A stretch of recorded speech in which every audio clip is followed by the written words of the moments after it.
ਸਤਿ ਸ਼੍ਰੀ ਅਕਾਲ, ਸਵਾਗਤ ਹੈ ਸਾਰੇ ਹੀ ਦਰਸ਼ਕਾਂ ਦਾ। ਮੈਂ ਹਾਂ ਗਗਨਦੀਪ ਸਿੰਘ ਲੈ ਕੇ ਹਾਜ਼ਰ ਹਾਂ ਪੰਜਾਬ ਦੇ ਤਾਜ਼ਾ ਹਾਲਾਤ। ਸਭ ਤੋਂ ਪਹਿਲਾਂ ਰੁਖ ਕਿਸਾਨੀ ਅੰਦੋਲਨ ਦੇ ਵੱਲ ਕਰਾਂਗੇ। ਪੰਜਾਬ ਦੀ ਗੱਲ ਹੋਵੇ ਜਾਂ ਪੂਰੇ ਉੱਤਰ ਭਾਰਤ ਦੀ ਗੱਲ ਹੋਵੇ, ਕੜਾਕੇ ਦੀ ਠੰਡ ਪੂਰੇ ਭਾਰਤ ਦੇ ਵਿੱਚ ਪੈ ਰਹੀ ਹੈ ਤੇ ਇਸ ਠੰਡ ਦੇ ਦਰਮਿਆਨ ਵੀ ਅੰਨਦਾਤਾ ਆਪਣੇ ਹੱਕਾਂ ਦੇ ਲਈ ਲਗਾਤਾਰ ਦਿੱਲੀ ਦੀਆਂ ਵਰੂਹਾਂ ਦੇ ਉੱਤੇ ਡਟਿਆ ਹੋਇਆ ਹੈ।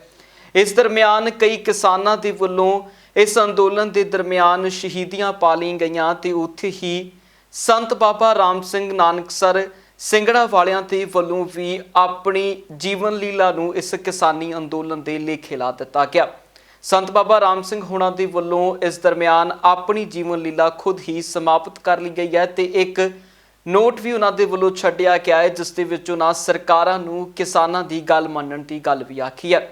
इस तो बाद ਵੱਖ-ਵੱਖ पार्टियां दे सियासी प्रतिक्रम भी आने शुरू हो चुके हैं। इस दे उत्ते अकाली दल का प्रतिक्रम है, आओ सुनते हैं की कहते हैं अकाली दल के आगू। किसानी संघर्ष के नाल जुड़ी बहुत ही दुखदाई खबर सामने आई है कि संत बाबा राम सिंह जी नानकसर सिंगरा वाले उन्होंने अपने आप को गोली मार के अपने जीवन की जिहड़ी लीला उस समाप्त कर ली। कई दिनों तो कुंडली बार्डर के उत्ते संगतां दी किसान संघर्ष विच जुटे योद्धियां की सेवा कर रहे सन, पर उत्थे जो हालत है बीबियां दी, बच्चों की, बजुर्गों की, नौजवानों की, उन्होंने ना सहारते हुए उन्होंने अपना एक दुखदाई सुसाइड नोट लिख के ते अपने आप को गोली मार के जीवन लीला समाप्त कर ली। मैं समझदा कि एक संत महापुरख का अपनी जिंदगी को समाप्त करने का फैसला ये इस गल का प्रगटावा है कि किसानी की इस वेले देश के कितनी माड़ी हालत है। ਜਿਹੜੇ संघर्ष कर रहे हैं वो कितना मुश्किल हालातों के उत्थे संघर्ष कर रहे हैं। हर रोज़ किसी न किसी मौत होने की खबर सामने आती है, पर अफसोस है कि सरकार ढीठ हुई सुती हुई है, उन्होंने मानवी कदर कीमतों की जी है किसी तरह का भी इल्म नहीं। पर अज की संत महापुरख की यह मौत इन्हें सारी मनुखता को झंझोड़ के रख दिता। सो सरकार को जागना चाहिए है कि हालात देखो, एक संत महापुरख जो इस तरीके अपनी जिंदगी समाप्त करता तो देखो कि हालात किस पासे जा रहे। मैं आस करता कि सरकार ये तो सबक सीखेगी। मैं गुरु महाराज अगे अरदास करता कि परमात्मा बाबा जी की आत्मा को अपने चरणों के निवास बख्शे, सारी संगत को भाड़ा बनने का बल बख्शे और सारी संगत को मैं बेनती भी करता कि इस मौके अमन शांति सानू सारिਆਂ ਨੂੰ बनाई रखनी चाहिए। उधर किसानी अंदोलन ते रेड़का लगातार बरकरार है। किसानां दा कहना है कि उन्हां दी मंगां ने सिर्फ ते सिर्फ इन्हां खेती कानूनां नूं रद्द करवाउणा ते ओह अपणीਆਂ मंगां लिखती रूप दे विच भी केंद्र सरकार नूं दे चुके ने। केंद्र सरकार दा कहना है कि ਅਸੀਂ लिखती प्रपोजल किसानां नूं भेजिਆ ते किसान उस प्रपोजल दे उत्ते एक वार फिर तो गौर करन, पर किसानां ने लिखती तौर दे उत्ते भी उस प्रपोजल नूं ठुकरा दिता है। किसानां दा कहना है कि ਅਸੀਂ ਕਿਸੇ ਵੀ ਤਰ੍ਹਾਂ ਦੀ ਸੋਧ ਦੇ ਨਾਲ ਸਹਿਮਤ ਨਹੀਂ ਹੋਵਾਂਗੇ। ਹੁਣ ਇਸ ਸਾਰੇ ਵਿਵਾਦ ਦੇ ਵਿੱਚ ਦੇਸ਼ ਦੀ ਸਰਵਉੱਚ ਅਦਾਲਤ ਦੇ ਵੱਲੋਂ ਵੀ ਦਖਲ ਲਈ ਗਈ ਹੈ। ਸਰਵਉੱਚ ਅਦਾਲਤ ਨੇ ਇਸ ਦੇ ਵਿੱਚ ਦਖਲ ਲੈਂਦਿਆਂ ਇੱਕ ਕਮੇਟੀ ਬਣਾਉਣ ਦੀ ਸਲਾਹ ਦਿੱਤੀ ਹੈ। ਉਹਨਾਂ ਦਾ ਕਹਿਣਾ ਹੈ ਕਿ ਇੱਕ ਕਮੇਟੀ ਤਿਆਰ ਕੀਤੀ ਜਾਵੇ ਜਿਸ ਦੇ ਵਿੱਚ ਨਾ ਕਾਨੂੰਨਾਂ ਦਾ ਜਲਦ ਤੋਂ ਜਲਦ ਨਿਪਟਾਰਾ ਕੀਤਾ ਜਾਵੇ। ਸੁਪਰੀਮ ਕੋਰਟ ਦੇ ਦਖਲ ਦੇ ਉੱਤੇ ਵੱਖ-ਵੱਖ ਸਿਆਸੀ ਧਿਰਾਂ ਦੇ ਬਿਆਨ ਆਏ ਨੇ। ਇਸ ਦੇ ਉੱਤੇ ਰਾਜਕੁਮਾਰ ਵੇਰਕਾ ਕੀ ਕੁਝ ਕਹਿ ਰਹੇ ਨੇ, ਆਓ ਸੁਣਦੇ ਹਾਂ। देखो, मैं समझना कि इस गल का कानूनी हल नहीं, ये बैठ के लोगों के सेंटीमेंट का मामला है, किसानों ਦੀਆਂ तकलीफों का मामला है। बहुत सारे किसान इदां दे है कि अपनी तकलीफ नूं कित्थे कहिए, किद्दां जाके कहिए, वो समझते नहीं। ये जानबूझ के बीजेपी ने supreme court they which case कीता है ताकि किसानां दे खिलाफ मिली भगत दे नाल सुप्रीम कोर्ट नूं मिसगाइड करके एक ऑर्डर करवा लिया जाए ते जबरदस्ती किसानां दी मूवमेंट नूं फेल किया जाए। ये लोक अंदोलन है। लोक अंदोलन दे विच लोक मुद्दे लोगों नाल बैठ के हल करने चाहिए है। ये लोक मुद्दों के उपर सरकारी या कानून का डंडा ये कदी भी वारा नहीं खांदा। एक पासे जिथे भाजपा के आगुआं के वल्लों ये बयान दिते जाते हैं कि भाजपा के राह किसानों के लिए खुले ने, गलबात करने के लिए असीं तैयार हैं, पर उत्थे ही भाजपा आगुआं ने खेती कानून रद्द ना करने के उत्ते अपनी पक्की मोहर भी ला दी है। इस दे उत्ते खेती मंत्री नरेंद्र तोमर का बयान है कि कुछ कहते हैं नरेंद्र तोमर, आओ सुनते हैं। 3 नए कृषि सुधार बिल जो आए हैं वह किसान की हर समस्या का समाधान है। जहाँ तक आंदोलन का प्रश्न है, आंदोलन में किसान यूनियन के साथ सरकार वार्ता में है, जल्द ही समाधान निकलेगा। लेकिन विपक्षी दल पूरे देश में किसानों को गुमराह करने का असफल प्रयत्न कर रहे हैं, जिसमें वो सफल नहीं होंगे। भारतीय जनता पार्टी का जन जागरण अभियान है, उसके अंतर्गत ग्वालियर में भी कार्यक्रम है। मैं और सिंधिया जी उसमें भाग लेने के लिए आए हैं। मैं पूरे देश के किसानों को आश्वस्त करना चाहता हूं कि मोदी जी के नेतृत्व में जो कृषि सुधार की प्रक्रिया शुरू हुई है, यह किसान के जीवन में क्रांतिकारी परिवर्तन लाने वाली है। अब तक किसान संगठनों ने आपसे सहमति जाहिर की है, मिले थे बाकायदा, उन्होंने कहा ये बिल बहुत अच्छा है, खत्म नहीं है। देश भर में किसान इसका स्वागत कर रहे हैं, समर्थन कर रहे हैं, मुझे भी आकर मिल रहे हैं। लेकिन पंजाब में कुछ अनरेस्ट दिखाई देता है, उसके अनेक कारण हैं, लेकिन पंजाब की भी किसान यूनियन से हमारी वार्ता चल रही है और जल्दी समाधान निकलेगा, ऐसी मुझे पूरी आशा है। संशोधन आप लेके गए थे, जो प्रस्ताव का संशोधन आप लेके गए थे, उस पर कोई प्रतिक्रिया मिली किसानों की? वो स्वाभाविक रूप से वो लोग विचार कर रहे हैं, जैसे ही उनकी प्रतिक्रिया आएगी हम लोग दोबारा से बात करेंगे। ਲਗਾਤਾਰ ਜਿਸ ਤਰ੍ਹਾਂ ਕੇਂਦਰ ਸਰਕਾਰ ਦੀ ਜਿੱਦ ਵੀ ਹੁਣ ਖੇਤੀ ਕਾਨੂੰਨਾਂ ਨੂੰ ਰੱਦ ਨਾ ਕਰਨ ਦੇ ਉੱਤੇ ਬਰਕਰਾਰ ਹੈ, ਉਸ ਦੇ ਉੱਤੇ ਨਰਿੰਦਰ ਤੋਮਰ ਹੀ ਨਹੀਂ ਬਲਕਿ ਹਰਜੀਤ ਗਰੇਵਾਲ ਦਾ ਵੀ ਬਿਆਨ ਹੈ, ਜਿਨ੍ਹਾਂ ਦਾ ਕਹਿਣਾ ਹੈ ਕਿ ਖੇਤੀ ਕਾਨੂੰਨ ਰੱਦ ਨਹੀਂ ਹੋਣਗੇ। ਖੇਤੀ ਕਾਨੂੰਨਾਂ ਦੇ ਸਬੰਧ ਦੇ ਵਿੱਚ ਕੋਈ ਹੋਰ ਸੋਧ ਕਰਨੀ ਆ, ਉਸ ਦੇ ਉੱਤੇ ਵਿਚਾਰ ਜ਼ਰੂਰ ਕਰ ਸਕਦੇ ਹਾਂ। ਇਸ ਦੇ ਉੱਤੇ ਹੁਣ ਰਾਜਕੁਮਾਰ ਵੇਰਕਾ ਨੇ ਜਵਾਬ ਦਿੱਤਾ ਹੈ। ਰਾਜਕੁਮਾਰ ਵੇਰਕਾ ਦਾ ਕਹਿਣਾ ਹੈ ਕਿ ਭਾਜਪਾ ਦੀ ਪੰਜਾਬ ਦੇ ਵਿੱਚੋਂ ਵਜੂਦ ਖਤਮ ਹੈ ਤੇ ਭਾਜਪਾ ਇਸ ਵਾਰ ਦੀਆਂ ਚੋਣਾਂ ਦੇ ਵਿੱਚ ਪੰਜਾਬ ਦੇ ਵਿੱਚ ਜ਼ਮਾਨਤਾਂ ਜ਼ਬਤ ਕਰਵਾ ਕੇ ਜਾਵੇਗੀ। ਦੇਖੋ, ਜੇ ਤਾਂ ਜੈਸ ਔਰ ਨੋ ਤੇ ਗੱਲ ਰਹੇਗੀ, ਕਾਨੂੰਨ ਤਾਂ ਰੱਦ ਹੋਣੇ ਨਹੀਂ, ਤੇ ਜੇ ਉਹਦੇ ਤੇ ਗੱਲ ਰਹੇਗੀ ਫਿਰ ਗੱਲਬਾਤ ਕਿੱਦਾਂ ਚੱਲੇਗੀ। ਜੇ ਉਹ ਕਿਸਾਨ ਹਿੱਤਾਂ 'ਚ ਕੋਈ ਗੱਲ ਕਰਨਾ ਚਾਹੁੰਦੇ ਆ, ਹੋਰ ਕੋਈ ਕਮੀ ਰਹਿ ਗਈ ਆ, ਤਾਂ ਸਾਡੇ ਮਿਨਿਸਟਰ ਸਾਹਿਬ ਨੇ ਕਹਿਤਾ, ਨਰਿੰਦਰ ਸਿੰਘ ਤੋਮਰ ਜੀ ਨੇ, ਕਿ ਕਿਸਾਨ ਕਿਸੇ ਟਾਈਮ ਵੀ ਆ ਸਕਦੇ ਆ, ਗੱਲ ਕਰ ਸਕਦੇ ਆ, ਉਹਨਾਂ ਨੂੰ ਸੱਦਾ ਵੀ ਜਾ ਸਕਦਾ, ਉਹ ਵੀ ਦੇਵਾਂਗੇ, ਤੇ ਉਹਨਾਂ ਦਾ ਸਤਿਕਾਰ ਵੀ ਹੈ, ਸਨਮਾਨ ਵੀ ਹੈ। ਕਿਸਾਨਾਂ ਦੀ ਰਿਸਪੈਕਟ ਕਰਦੀ ਹੈ ਸਰਕਾਰ। ਇਹ ਤਾਂ ਸਾਡੇ ਕਾਨੂੰਨ ਬਹੁਤ ਚੰਗੇ ਸੀ, ਇਹ ਰਿਸਪੈਕਟ ਕੀਤੀ। ਜਿਹੜੇ ਲੋਕ ਸੜਕਾਂ ਤੇ ਆ ਕੇ ਬੈਠੇ ਹੋਏ ਆ, ਬੱਚੇ ਬੈਠੇ ਆ, ਮਹਿਲਾਵਾਂ ਬੈਠੀਆਂ, ਬਜ਼ੁਰਗ ਬੈਠੇ, ਇਹ ਉਸ ਕਰਕੇ ਸਾਰੀਆਂ ਗੱਲਾਂ ਇਹਨਾਂ ਦੀਆਂ ਮੰਨ ਲਈਆਂ। ਔਰ ਵੈਸੇ ਇਹ ਨਹੀਂ ਸੀ ਕਿ ਉਹ ਕਿਸਾਨ ਹਿੱਤ 'ਚ ਨੇ ਗੱਲਾਂ, ਤੇ ਪਰ ਫਿਰ ਵੀ ਮੰਨ ਲਈਆਂ ਕਿ ਜ਼ਿਆਦਾ ਲੋਕ ਮੰਗ ਕਰ ਰਹੇ ਆ, ਸੜਕਾਂ ਤੇ ਬੈਠੇ ਆ, ਤੇ ਉਹਦੀ ਵੀ ਗੱਲ ਹੋ ਗਈ ਹੈ। ਤੇ ਹੁਣ ਕਿਸਾਨਾਂ ਨੂੰ ਵੀ ਉਹਨਾਂ ਲੋਕਾਂ ਦੀ, ਜਿਹੜੇ ਲੀਡਰ ਨੇ ਨਾ ਕਿਸਾਨ ਲੀਡਰ, ਉਹਨਾਂ ਲੋਕਾਂ ਦੀ ਰਿਸਪੈਕਟ ਕਰਨ ਤੇ ਉਸ ਨੂੰ ਉਹ ਕਰਦੇ। ਮਸਲੇ ਦਾ ਹੱਲ ਨਿਕਲੇਗਾ ਕਿਉਂ? ਮਸਲੇ ਦਾ ਹੱਲ ਨਿਕਲਿਆ ਹੋਇਆ। ਮਸਲੇ ਦਾ ਹੱਲ ਤਾਂ ਇਹ ਕੱਢਣਾ ਚਾਹੁੰਦੇ, ਹੁਣ ਕਿਉਂ ਲੰਬਾ ਕਰਨਾ ਚਾਹੁੰਦੇ, ਇਹਨਾਂ ਨੂੰ ਪੁੱਛ ਲਓ। ਬਈ ਜੇ ਇਹ ਕਿਸਾਨਾਂ ਦੇ ਕਾਲੇ ਕਾਨੂੰਨ ਵਾਪਸ ਨਾ ਲਏ ਮੋਦੀ ਸਾਹਿਬ ਨੇ, ਤੇ ਮੋਦੀ ਦੀ ਸਰਕਾਰ ਵੀ ਵਾਪਸ ਕਦੀ ਨਹੀਂ ਹੋਏਗੀ। ਇਹ ਹਮੇਸ਼ਾ ਲਈ ਇਹ ਜਿਹੜੀ ਹੈ ਘਰਾਂ ਦੇ ਵਿੱਚ ਬੈਠਣਗੇ। ਆ 2022 ਨੂੰ ਲੋਕੀ ਡੀਕ ਰਹੇ ਆ, 2022 ਦੇ ਵਿੱਚ ਇਹ ਬੀਜੇਪੀ ਨੇ ਜ਼ਮਾਨਤਾਂ ਜ਼ਬਤ ਹੋਣੀਆਂ, ਲੋਕਾਂ ਨੇ ਨਿਹੰਗਾਂ ਦੇ ਬਾਟੇ ਵਾਂਗੂ ਮਾਂਜਣਾ। ਤੁਹਾਡੇ ਨੂੰ ਇੱਕ ਵੀ ਸੀਟ ਪੰਜਾਬ 'ਚ ਤੁਸੀਂ ਨਹੀਂ ਜਿੱਤ ਸਕਦੇ। ਤੇ ਹਰਜੀਤ ਗਰੇਵਾਲ ਜੀ ਬਹੁਤ ਸਿਆਣੇ ਬੰਦੇ ਆ, ਇਹਨਾਂ ਨੂੰ ਚਾਹੀਦਾ ਪੰਜਾਬ ਦਾ ਸਾਥ ਦੇਣਾ, ਪੰਜਾਬੀਅਤ ਦੀ ਗੱਲ ਕਰਨੀ। ਤੇ ਬੀਜੇਪੀ ਪੰਜਾਬ ਵਿਰੋਧੀ ਹੈ ਤੇ ਪੰਜਾਬ ਵਿਰੋਧੀਆਂ ਦੇ ਨਾਲ ਖੜੇ ਹੋਣਾ ਪੰਜਾਬ ਵਿਰੋਧੀ ਆ। ਉਹਦੇ ਭਾਜਪਾ ਦੇ ਇਸ ਬਿਆਨ ਦੇ ਉੱਤੇ ਪਰਮਿੰਦਰ ਢੀਂਡਸਾ ਨੇ ਵੀ ਪ੍ਰਤੀਕਰਮ ਦਿੱਤਾ ਹੈ। ਪਰਮਿੰਦਰ ਢੀਂਡਸਾ ਦਾ ਕਹਿਣਾ ਹੈ ਕਿ ਲੋਕ ਰੋਹ ਦੇ ਅੱਗੇ ਸਰਕਾਰਾਂ ਨੂੰ ਹਮੇਸ਼ਾ ਚੁੱਕਣਾ ਪੈਂਦਾ ਹੈ ਤੇ ਸਰਕਾਰ ਇੱਥੇ ਵੀ ਚੁੱਕੇਗੀ, ਕਿਉਂਕਿ ਲੋਕ ਰੋਹ ਬਹੁਤ ਵੱਡੇ ਪੱਧਰ ਦੇ ਉੱਤੇ ਫੈਲ ਚੁੱਕਿਆ ਹੈ। ਦੇਖੋ, ਸ਼ੁਰੂ ਤੋਂ ਤਾਂ ਖਾਸ ਤੌਰ ਤੇ ਜਿਹੜੀਆਂ ਦੋ ਮੁੱਖ ਸਿਆਸੀ ਧਿਰਾਂ ਸੀ ਪੰਜਾਬ ਦੀਆਂ, ਅਕਾਲੀ ਦਲ ਬਾਦਲ ਤੇ ਕਾਂਗਰਸ, ਇਹਨਾਂ ਦੋਨਾਂ ਨੇ ਬੜਾ ਮਾੜਾ ਰੋਲ ਅਦਾ ਕੀਤਾ, ਕਿਉਂਕਿ ਦੋਨਾਂ ਨੂੰ ਪਤਾ ਸੀ ਵੀ ਇਹ ਬਿੱਲ ਲਿਆਂਦੇ ਜਾ ਰਹੇ ਨੇ। ਇਹਨਾਂ ਨੇ ਨਾ ਤਾਂ ਉਹਦਾ ਉੱਥੇ ਵਿਰੋਧ ਕੀਤਾ ਜਦ ਇਹ ਬਿੱਲਾਂ ਦੀ ਤਿਆਰੀ ਹੋ ਰਹੀ ਸੀ, ਡਰਾਫਟ ਹੋ ਰਹੇ ਸੀ, ਉਹਦੇ 'ਚ ਪੰਜਾਬ ਸਰਕਾਰ ਨੂੰ ਵੀ ਸੱਦਿਆ ਗਿਆ। ਉਹ ਜਿਹੜਾ ਬਿੱਲ ਹੈ ਉਹ ਫੂਡ ਪ੍ਰੋਸੈਸਿੰਗ ਮਿਨਿਸਟਰੀ 'ਚ ਵੀ ਭੇਜਿਆ ਗਿਆ, ਉੱਥੇ ਉਹਨਾਂ ਨੇ ਸਹਿਮਤੀ ਦਿੱਤੀ। ਫਿਰ ਜਾ ਕੇ ਬਿੱਲ ਬਣਾ ਕੇ ਆਏ, ਅਤੇ ਜਦ ਕਿਸਾਨਾਂ ਨੇ ਵਿਰੋਧ ਕੀਤਾ ਫਿਰ ਜਾ ਕੇ ਇਹ ਜਾਗੇ। ਸੋ ਕਿਤੇ ਨਾ ਕਿਤੇ ਦੋਨਾਂ ਦਾ ਰੋਲ ਨੈਗੇਟਿਵ ਰਿਹਾ। ਅਤੇ ਹੁਣ ਵੀ ਜਿਹੜਾ ਇਹ ਆਪਦੇ ਜਦ ਸਮਾਗਮ ਦੇਣੇ ਸ਼ੁਰੂ ਕਰਤੇ ਇਹਨਾਂ ਨੇ, ਪ੍ਰੋਗਰਾਮ ਇਹਨਾਂ ਬਿੱਲਾਂ ਦੇ, ਉਸ ਤਾਂ ਜਦ ਕਿਸਾਨਾਂ ਨੇ ਉਸ 'ਤੇ ਰੋਸ ਪ੍ਰਗਟ ਕੀਤਾ, ਫਿਰ ਉਹਨਾਂ ਨੇ ਜਿਹੜੇ ਆਪਦੇ ਪ੍ਰੋਗਰਾਮ ਬੰਦ ਕੀਤੇ। ਸੋ ਸ਼ੁਰੂ ਤੋਂ ਹੀ ਜਿਹੜਾ ਇਹ ਕੋਸ਼ਿਸ਼ ਕਰ ਰਹੇ ਸੀ ਵੀ ਅਸੀਂ ਸੈਬੋਟਾਜ ਕਰੀਏ ਇਸ ਸਾਰੇ ਸੰਘਰਸ਼ ਨੂੰ। ਚਲੋ ਹੁਣ ਵੀ ਚਲੋ ਦੇਰ ਆਏ ਦਰੁਸਤ ਆਏ, ਸਾਰਿਆਂ ਨੂੰ ਕਿਸਾਨ ਜਥੇਬੰਦੀਆਂ ਦੇ ਮਗਰ ਲੱਗ ਕੇ ਚੱਲਣਾ ਚਾਹੀਦਾ ਹੈ। ਸਾਡੀ ਪਾਰਟੀ ਦਾ ਪਹਿਲੇ ਦਿਨ ਤੋਂ ਸਟੈਂਡ ਰਿਹਾ, ਸ਼੍ਰੋਮਣੀ ਅਕਾਲੀ ਦਲ ਡੈਮੋਕ੍ਰੈਟਿਕ ਦਾ, ਕਿ ਅਸੀਂ ਕਿਸਾਨ ਜਥੇਬੰਦੀਆਂ ਦੇ ਮਗਰ ਚੱਲਾਂਗੇ। ਜੋ ਪ੍ਰੋਗਰਾਮ ਉਹ ਦੇਣਗੇ ਉਹ 'ਤੇ ਚੱਲਾਂਗੇ, ਜਿਸ ਤਰ੍ਹਾਂ ਦਾ ਸਹਿਯੋਗ ਅਸੀਂ ਦੇ ਸਕਦੇ ਹਾਂ ਉਹ ਦੇਵਾਂਗੇ, ਤੇ ਅਸੀਂ ਦਿੱਤਾ ਵੀ ਹੈ। ਤੇ ਸਭ ਤੋਂ ਪਹਿਲਾਂ ਜੇ ਚਿੱਠੀ ਪ੍ਰਧਾਨ ਮੰਤਰੀ ਨੂੰ ਇਹਨਾਂ ਬਿੱਲਾਂ ਦੇ ਅੱਗੇ ਉਲਟ ਦੇ ਖਿਲਾਫ 'ਚ ਜੇ ਦਿੱਤੀ ਤਾਂ ਸਰਦਾਰ ਸੁਖਦੇਵ ਸਿੰਘ ਢੀਂਡਸਾ ਨੇ ਭੇਜੀ ਸੀ ਜੁਲਾਈ 18 ਇਸ ਸਾਲ ਦੀ, ਤੇ ਉਹਨਾਂ ਨੇ ਸਪਸ਼ਟ ਰੂਪ ਵਿੱਚ ਇਹਨਾਂ ਬਿੱਲਾਂ ਦਾ ਵਿਰੋਧ ਕੀਤਾ ਤੇ ਇਹਨਾਂ ਦੀ ਖਾਮੀਆਂ ਵੀ ਦੱਸੀਆਂ ਵੀ ਇਸ ਤਰੀਕੇ ਨਾਲ ਇਹ ਕਿਸਾਨਾਂ ਦਾ ਨੁਕਸਾਨ ਹੋ ਸਕਦਾ ਦੇਸ਼ ਦਾ।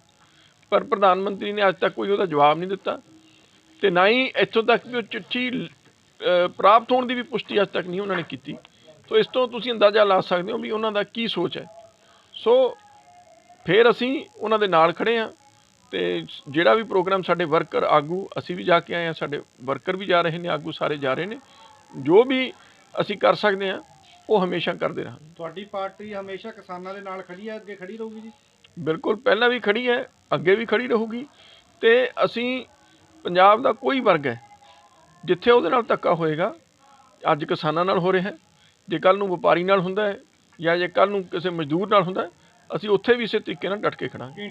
ਉਧਰ ਸ਼੍ਰੋਮਣੀ ਅਕਾਲੀ ਦਲ ਦੇ ਪ੍ਰਧਾਨ ਸੁਖਬੀਰ ਸਿੰਘ ਬਾਦਲ ਦੇ ਵੱਲੋਂ ਬੀਤੇ ਦਿਨ ਹੀ ਭਾਜਪਾ ਨੂੰ ਟੁਕੜੇ ਗੈਂਗ ਕਹਿਣ ਦੇ ਉੱਤੇ ਲਗਾਤਾਰ ਵਿਵਾਦ ਗਰਮਾਉਂਦਾ ਜਾ ਰਿਹਾ ਹੈ। ਇਸ ਦੇ ਉੱਤੇ ਭਾਜਪਾ ਦੇ ਵੱਖ-ਵੱਖ ਆਗੂ ਪ੍ਰਤੀਕਰਮ ਦੇ ਰਹੇ ਨੇ। ਉਹਨਾਂ ਦਾ ਕਹਿਣਾ ਹੈ ਕਿ ਸੁਖਬੀਰ ਬਾਦਲ ਤੋਂ ਅਜਿਹੇ ਬਿਆਨ ਦੀ ਉਹਨਾਂ ਨੂੰ ਉਮੀਦ ਨਹੀਂ ਸੀ। ਇਸ ਦੇ ਉੱਤੇ ਹਰਜੀਤ ਗਰੇਵਾਲ ਨੇ ਵੀ ਬਿਆਨ ਦਿੱਤਾ ਹੈ ਤੇ ਉਸ ਤੋਂ ਬਾਅਦ ਪ੍ਰੇਮ ਸਿੰਘ ਚੰਦੂ ਮਾਜਰਾ ਦੀ ਵੀ ਗੱਲ ਸੁਣਾਵਾਂਗੇ, ਜਿਨ੍ਹਾਂ ਨੇ ਸੁਖਬੀਰ ਸਿੰਘ ਬਾਦਲ ਦੇ ਬਿਆਨ ਨੂੰ ਪੂਰੀ ਤਰ੍ਹਾਂ ਖੁੱਲ੍ਹ ਕੇ ਪੇਸ਼ ਕੀਤਾ। ਜਿਹੜਾ ਕਹਿੰਦੇ ਟੁਕੜੇ ਗੈਂਗ, ਜਿਹਨੂੰ ਵੀ ਜਿਹੜਾ ਉਹਨਾਂ ਦੀ ਸਰਕਾਰ ਦੇ ਹੱਕ 'ਚ ਹੁੰਦਾ ਹੈ ਉਹਨੂੰ ਤਾਂ ਕਹਿੰਦੇ ਕੀ ਆ ਦੇਸ਼ ਭਗਤ ਹੈ, ਜਿਹੜਾ ਸਰਕਾਰ ਦੇ ਹੱਕ 'ਚ ਨਹੀਂ ਹੁੰਦਾ ਉਹਨੂੰ ਕਹਿੰਦੇ ਆ ਟੁਕੜੇ ਗੈਂਗ। ਸਹੀ ਮੈਨੇ ਤੇ ਅਸਲੀ ਟੁਕੜੇ ਗੈਂਗ ਬੀਜੇਪੀ ਹੈ। ਅਕਾਲੀ ਦਲ ਖੁਦ ਟੁਕੜੇ ਗੈਂਗ ਆ, ਉਹਨਾਂ ਦੀ ਪਾਰਟੀ ਜਾ ਰਹੀ ਹੈ ਇੱਧਰ ਤੋਂ ਉੱਧਰ, ਉਹਨਾਂ ਦੇ ਲੀਡਰ ਭੱਜ ਰਹੇ ਆ, ਅਸੀਂ ਉਹਦੇ 'ਚ ਕੀ ਕਹੀਏ। ਮੈਂ ਸਮਝਦਾ ਕਿ ਸਰਦਾਰ ਸੁਖਬੀਰ ਸਿੰਘ ਬਾਦਲ 3 ਮਹੀਨੇ ਤੱਕ ਸਾਡੇ ਸਾਰੇ ਫੈਸਲਿਆਂ 'ਚ ਸ਼ਾਮਲ ਸੀ, ਬੀਬਾ ਹਰਸਿਮਰਤ ਸ਼ਾਮਲ ਸੀ, ਸ਼੍ਰੋਮਣੀ ਅਕਾਲੀ ਦਲ ਸ਼ਾਮਲ ਸੀ। ਜੇ ਅਸੀਂ ਟੁਕੜੇ ਗੈਂਗ ਆ ਤਾਂ ਅਕਾਲੀ ਦਲ ਕਿਹੜਾ ਹੈ ਨਹੀਂਗਾ, ਉਹਨਾਂ ਨੇ ਸਾਰੇ ਫੈਸਲਿਆਂ 'ਚ ਸ਼ਾਮਲ ਨੇ। ਉਹ ਕਿਉਂ ਭੱਜ ਰਹੇ ਆਪਦੀ ਜ਼ਿੰਮੇਵਾਰੀ ਤੋਂ? ਇਸ ਕਰਕੇ ਉਹ ਤਾਂ ਉਹਨਾਂ ਨੂੰ ਬੋਲਣ ਤੋਂ ਪਹਿਲਾਂ ਮੈਨੂੰ ਅਫਸੋਸ ਆ ਉਹਨਾਂ ਦੇ ਬੋਲਣ 'ਤੇ, ਕਿਉਂਕਿ ਸ਼੍ਰੋਮਣੀ ਅਕਾਲੀ ਦਲ ਇੱਕ ਬਹੁਤ ਲੰਬਾ ਇਤਿਹਾਸ ਆ ਉਹਦਾ, ਔਰ ਬਹੁਤ ਸੰਘਰਸ਼ ਕੀਤਾ। ਉਹਦੇ ਅਧਿਅਕਸ਼ ਨੂੰ, ਉਹਦੇ ਪ੍ਰਧਾਨ ਨੂੰ ਇੱਦਾਂ ਦੀ ਗੱਲ ਨਹੀਂ ਕਰਨੀ ਚਾਹੀਦੀ। ਜੇ ਠੀਕ ਆ ਸਾਡੇ ਨਾਲ ਕੋਈ ਕੁੜਵਾਹਟ ਹੋਊਗੀ, ਪਰ ਉਹਨਾਂ ਨੂੰ ਇਸ ਤਰ੍ਹਾਂ ਬੋਲਣਾ ਨਹੀਂ ਚਾਹੀਦਾ। ਮੈਂ ਤਾਂ ਇਹੀ ਕਹੂੰ। ਅਕਾਲੀ ਦਲ ਦੇ ਪ੍ਰਧਾਨ ਦਾ ਜਿਹੜਾ ਕਹਿਣਾ ਉਹਦਾ ਮਤਲਬ ਹੀ ਸੀ ਕਿ ਮੁਲਕ ਨੂੰ ਸੂਈ ਦੇ ਨੱਕੇ ਰਾਹੀਂ ਨਹੀਂ ਲੰਘਾਇਆ ਜਾ ਸਕਦਾ। ਇਹ ਦੇਸ਼ ਬਹੁਤ ਧਾਰਮੀ ਆ, ਬਹੁਤ ਪਛਾਈ ਆ, ਬਹੁਤ ਸੱਭਿਆਚਾਰੀ ਆ। ਗੁਰੂ ਤੇਗ ਬਹਾਦਰ ਸਾਹਿਬ ਦੀ ਸ਼ਹਾਦਤ ਇਸ ਗੱਲ ਦੀ ਗਵਾਹੀ ਭਰਦੀ ਹੈ, ਜਿਹੜੀ ਆ ਸ਼ਹਾਦਤ ਆ ਰਹੀ ਆ ਹੁਣ, ਕਿ ਇਸ ਦੇਸ਼ ਦੇ ਅੱਡ ਧਰਮਾਂ ਨੂੰ, ਅੱਡ ਪਹਿਰਾਵੇ ਸੱਭਿਆਚਾਰ ਨੂੰ ਸਰਕਾਰਾਂ ਮਿਟਾ ਨਹੀਂ ਸਕਦੀਆਂ। ਗੁਰੂ ਸਾਹਿਬ ਨੇ ਸ਼ਹਾਦਤ ਦਿੱਤੀ ਆ, ਔਰ ਸ਼ਹਾਦਤ 'ਤੇ ਸੰਦੇਸ਼ ਦਿੱਤਾ ਕਿ ਭੈ ਕਾਹੂ ਕੋ ਦੇਤ ਨਹਿ ਨਾ ਪੈ ਮਾਨਤਾ, ਜੀਓ ਔਰ ਜੀਣੇ ਦਿਓ। ਇਹ ਮਾਨਵੀ ਹੱਕਾਂ ਲਈ, ਧਰਮ ਦੀ ਰਾਖੀ, ਧਰਮ ਦੀ ਆਜ਼ਾਦੀ ਲਈ ਇਹ ਜਿਹੜਾ ਗੁਰੂ ਤੇਗ ਬਹਾਦਰ ਸਾਹਿਬ ਦੀ ਸ਼ਹਾਦਤ ਦਾ ਦਿਹਾੜਾ, ਇਹ ਵੀ ਸਾਨੂੰ ਪ੍ਰੇਰਨਾ ਦਿੰਦਾ। ਗੁਰੂ ਗੋਬਿੰਦ ਸਿੰਘ ਸਾਹਿਬ ਦੇ ਸਪੁੱਤਰਾਂ ਦੀ ਸ਼ਹਾਦਤ ਦਾ ਇਹ ਪੰਦਰਵਾੜਾ ਜਿਹੜਾ ਸ਼ੁਰੂ ਹੋਇਆ ਕੱਲ੍ਹ ਤੋਂ, ਇਹ ਵੀ ਸਾਨੂੰ ਇਹੀ ਸੰਦੇਸ਼ ਦਿੰਦਾ ਕਿ ਸਾਨੂੰ ਸਾਰੇ ਧਰਮਾਂ ਦਾ ਸਨਮਾਨ ਕਰਨਾ ਚਾਹੀਦਾ। ਔਰ ਮੈਂ ਸਮਝਦਾ ਕਿ ਅੱਜ ਸਰਕਾਰ ਇਹ ਆਪਣਾ ਜਿਹੜਾ ਰੀਅਲ ਰਵੱਈਆ ਛੱਡ ਕੇ ਦੇਸ਼ ਨੂੰ ਜੋੜਨ ਦੀ ਗੱਲ ਕਰੇ, ਤੋੜਨ ਦੀ ਗੱਲ ਨਾ ਕਰੇ। ਖੇਤੀ ਕਾਨੂੰਨਾਂ ਨੂੰ ਲੈ ਕੇ ਲਗਾਤਾਰ ਭਾਜਪਾ ਦੇ ਆਗੂਆਂ ਦੇ ਵਿਰੋਧ ਹੋ ਰਹੇ ਨੇ ਤੇ ਇਸ ਵਿਰੋਧ ਦੇ ਚੱਲਦਿਆਂ ਹੁਣ ਭਾਜਪਾ ਦੇ ਪੰਜਾਬ ਆਗੂਆਂ ਨੇ ਆਮ ਲੋਕਾਂ ਨੂੰ ਇਹਨਾਂ ਕਾਨੂੰਨਾਂ ਨੂੰ ਸਮਝਾਉਣ ਦੇ ਲਈ ਕਮਾਨ ਸਾਂਭੀ ਹੈ ਤੇ ਪੰਜਾਬ ਦੇ ਵਿੱਚ ਪ੍ਰੈਸ ਕਾਨਫਰੰਸਾਂ ਕਰਨ ਦੀ ਵੀ ਗੱਲ ਹੋ ਰਹੀ ਹੈ। ਇਸ ਦੇ ਉੱਤੇ ਸ਼ਵੇਤ ਮਲਿਕ ਨੇ ਇੱਕ ਸਮਾਗਮ ਦੇ ਵਿੱਚ ਪਹੁੰਚਦਿਆਂ ਕਿਹਾ ਕਿ ਸਰਕਾਰ ਕਿਸਾਨਾਂ ਦਾ ਭਲਾ ਕਰਨਾ ਚਾਹੁੰਦੀ ਹੈ ਤੇ ਸਰਕਾਰਾਂ ਨੂੰ ਅਮੀਰ ਬਣਾਉਣਾ ਚਾਹੁੰਦੀ ਹੈ। ਕੀ ਕੁਝ ਕਹਿਣਾ ਹੈ ਮਲਿਕ ਦਾ, ਉਹ ਸੁਣਦੇ ਹਾਂ। ਦੇਖੋ, ਕਦੋਂ ਤੋਂ ਸਵਾਮੀਨਾਥਨ ਰਿਪੋਰਟ ਆਈ ਹੋਈ ਸੀ, ਪਰ ਸਵਾਮੀਨਾਥਨ ਰਿਪੋਰਟ ਵਿੱਚ ਮਿਨੀਮਮ ਸਪੋਰਟ ਪ੍ਰਾਈਸ 1.5 ਗੁਣੀ ਕਿੰਨੇ ਕੀਤੀ? ਮੋਦੀ ਜੀ ਨੇ ਕੀਤੀ, ਔਰ ਕਈ ਲਫ਼ਜ਼ਾਂ ਹੀ ਨਹੀਂ ਕੀਤੀ। ਕਾਂਗਰਸੀ ਵਾਂਗੂ ਝੂਠੇ ਵਾਅਦੇ ਨਹੀਂ ਕੀਤੇ। 1.5 ਗੁਣਾ ਪ੍ਰਾਈਸ ਹੋਈ, ਉਹਦਾ ਡਾਟਾ ਪ੍ਰੈਸ ਕੋਲ ਔਰ ਸਾਰੇ ਦੇਸ਼ ਕੋਲ ਹੈਗਾ। ਹਾਲੇ ਵੀ ਮੋਦੀ ਜੀ ਬੈਠੇ ਨਹੀਂ, ਉਹਨਾਂ ਨੇ ਕਿਹਾ ਹੈ ਕਿ ਇਸ ਦੇਸ਼ ਦਾ ਕਿਸਾਨ ਜਦ ਤੱਕ ਸਮਰਿੱਧ ਨਹੀਂ ਹੋਏਗਾ ਇਹ ਦੇਸ਼ ਤਰੱਕੀ ਨਹੀਂ ਕਰ ਸਕਦਾ। ਮੈਂ ਇਸ ਕਿਸਾਨ ਦੀ ਆਮਦਨ ਦੁਗਣੀ ਕਰਨੀ ਹੈ। ਅੱਜ 1 ਏਕੜ ਦੇ ਵਿੱਚੋਂ 30,000 ਤੋਂ 50,000 ਤੱਕ ਦੀ ਆਮਦਨ ਹੁੰਦੀ ਹੈ। ਮੋਦੀ ਜੀ ਚਾਹੁੰਦੇ ਨੇ ਕਿ ਲੱਖਾਂ ਰੁਪਏ ਦੀ ਆਮਦਨ ਹੋਏ।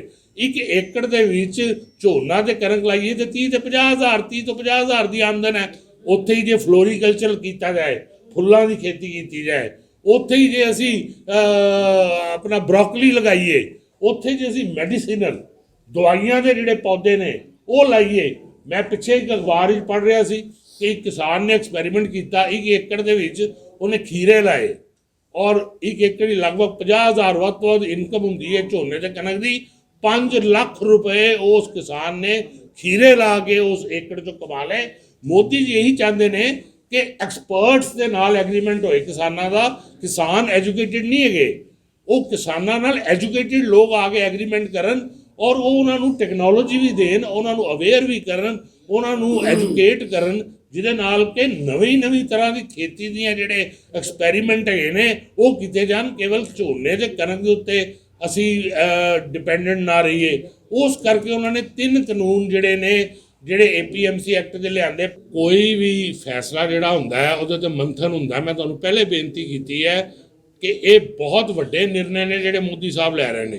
ਹੁਣ GST ਸੀ, ਕਿੰਨੀ ਦੇਰ ਤੱਕ ਸਟ੍ਰਾਈਕਾਂ ਚੱਲਦੀਆਂ ਰਹੀਆਂ। ਮੈਂ ਉਦਾਹਰਨ ਦੇ ਰਿਹਾ ਜੀ, GST ਦੇ ਘੱਟ ਤੋਂ ਘੱਟ 1 ਸਾਲ ਤੱਕ ਸਟ੍ਰਾਈਕਾਂ ਚੱਲਦੀਆਂ ਰਹੀਆਂ, ਪਰ ਅੱਜ GST ਤੇ ਕੋਈ ਵਪਾਰੀ ਬੋਲ ਰਿਹਾ ਜੈ ਜੈਕਾਰ ਕਰ ਰਹੇ ਨੇ।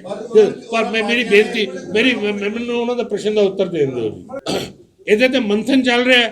ਅੱਜ ਵੀ ਜਿਹੜੀ ਸਾਡੀ ਸਰਕਾਰ ਉਹਦੇ ਦਰਵਾਜ਼ੇ ਬੰਦ ਨਹੀਂ ਹੈ, ਇਹਦੇ ਚੋਂ ਅੰਮ੍ਰਿਤ ਨਿਕਲੇਗਾ ਸਮੁੰਦਰ ਮੰਥਨ ਚੋਂ।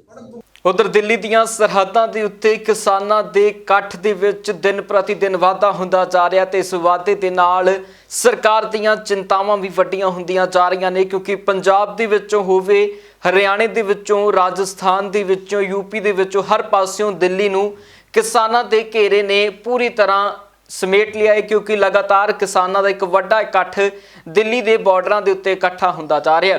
ਉਧਰ ਨੋਇਡਾ ਬਾਰਡਰ ਦੀ ਗੱਲ ਕਰੀਏ ਤਾਂ ਦਿੱਲੀ ਨੋਇਡਾ ਬਾਰਡਰ ਦੇ ਉੱਤੇ ਵੀ ਕਿਸਾਨ ਲਗਾਤਾਰ ਡਟੇ ਹੋਏ ਨੇ ਤੇ ਹੁਣ ਕਿਸਾਨਾਂ ਨੇ ਐਲਾਨ ਕੀਤਾ ਹੈ ਕਿ ਜਲਦ ਸਾਡੀਆਂ ਮੰਗਾਂ ਨਾ ਮੰਨੀਆਂ ਗਈਆਂ ਤਾਂ ਨੋਇਡਾ ਬਾਰਡਰ ਦੀ ਹੁਣ ਤੱਕ ਇੱਕ ਸਾਈਡ ਉਹਨਾਂ ਦੇ ਵੱਲੋਂ ਬੰਦ ਕਰ ਦਿੱਤੀ ਹੈ, ਫਿਰ ਪੂਰਨ ਬਾਰਡਰ ਨੂੰ ਉਹਨਾਂ ਦੇ ਵੱਲੋਂ ਬੰਦ ਕਰ ਦਿੱਤਾ ਜਾਵੇਗਾ। ਸੋ ਕਿਸਾਨਾਂ ਦਾ ਕੀ ਕੁਝ ਕਹਿਣਾ ਉਹ ਵੀ ਸੁਣਦੇ ਹਾਂ।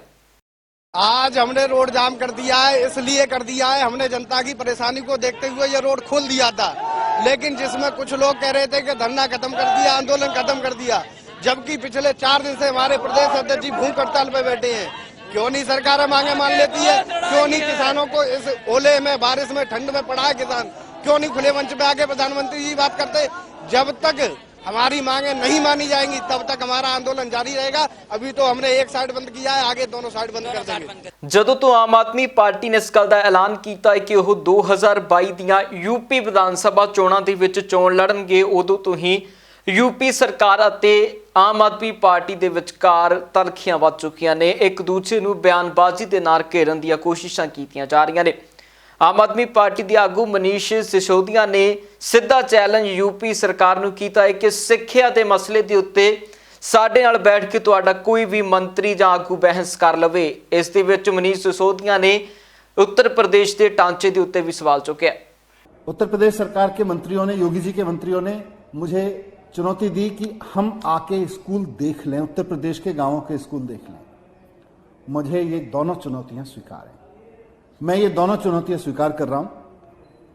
मैं उत्तर प्रदेश के उन मंत्रियों को, सिद्धार्थ नाथ सिंह जी उत्तर प्रदेश के शिक्षा मंत्री जी भी हैं और कई और मंत्री हैं जिन्होंने चुनौती दी, मैं उनको चुनौती देकर कहना चाहता हूं कि अब मैं बहस करने के लिए तैयार हूं, मैं आ रहा हूं। मैं आने वाले मंगलवार को, अगले हफ्ते यानी 23 दिसंबर को, 22 दिसंबर को मंगलवार को मैं लखनऊ में रहूंगा। मैं सुबह लखनऊ पहुंच जाऊंगा।